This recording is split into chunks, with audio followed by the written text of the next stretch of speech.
Donc aujourd'hui, on va parler de La route du pays brûlé par Jonathan Livernois. Donc c'est l'archéologie et reconstitution du patriotisme québécois.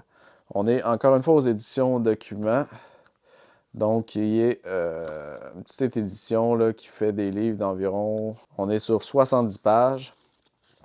C'est un texte là, qui se lit vraiment très vite. Donc qu'est-ce que... En fait, je l'ai eu pour pratiquement rien. J'ai payé 50 sous. 50 sous. Puis j'aime bien cette maison d'édition-là. Ça se lit vite, ça se lit bien. Puis généralement, d'un point de vue, si on veut, idéologique, ben, je m'y retrouve. C'est confortable, c'est douillet. Maintenant, pour ce qui est de ce livre-là en particulier, on va regarder un peu ce qui m'a intéressé dans le livre. Vous allez voir, il y a quand même assez peu de choses. Donc, on va aller à la page 33-35. C'est un livre qui s'est vraiment lu, je veux dire, j'ai lu ça de même. 33 à 35, ce que je trouvais intéressant, c'est qu'il va, parce qu'il va évidemment critiquer Radio-Canada et évidemment le fédéralisme, puisque Radio-Canada est fortement inspiré fédéral. C'est là que vient le financement.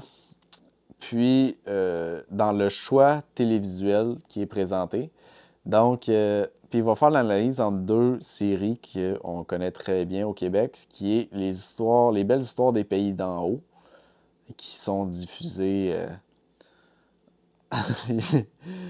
en 18 000. Il dit des conneries, là, mais je veux dire, hey, tout le monde connaît ça au Québec. Là, tout le monde a déjà vu ça. Ça roule en boucle. C'est partout, tout le temps. Et l'émission Le Survenant, qui est beaucoup moins diffusée. Puis c'est deux univers complètement différents.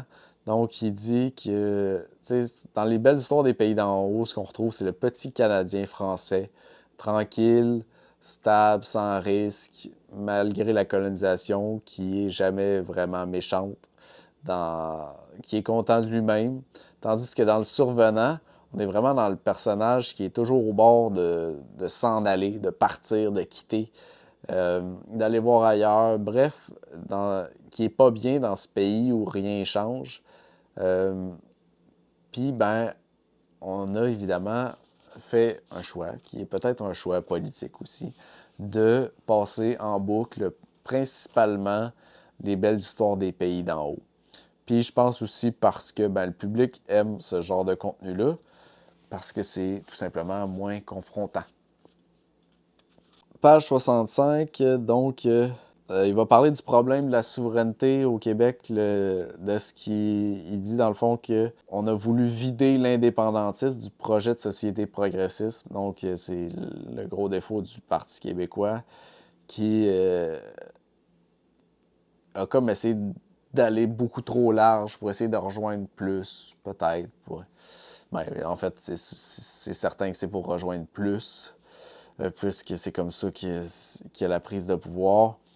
Mais ça fait en sorte que, comme le projet indépendantiste était intimement lié à un projet de société davantage progressiste, là, en vidant ça, on vide les bases, puis ça fait en sorte que le concept de souveraineté est aujourd'hui beaucoup moins accueilli et accueillant par l'ensemble des gens parce qu'on s'y retrouve pas forcément.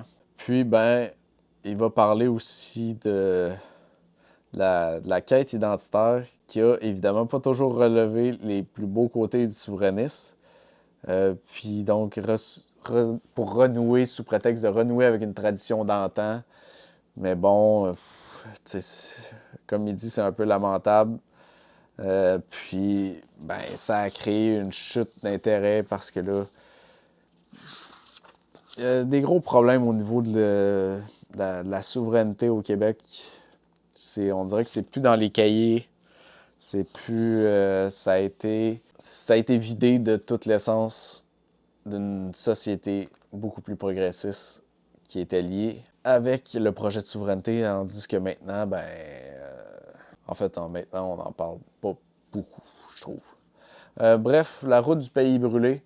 Petit livre. Ça se lit super bien, mais c'est pas.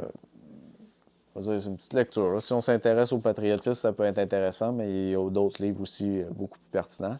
Mais bref, une bonne petite lecture là, qui se fait rapidement. Bonne lecture.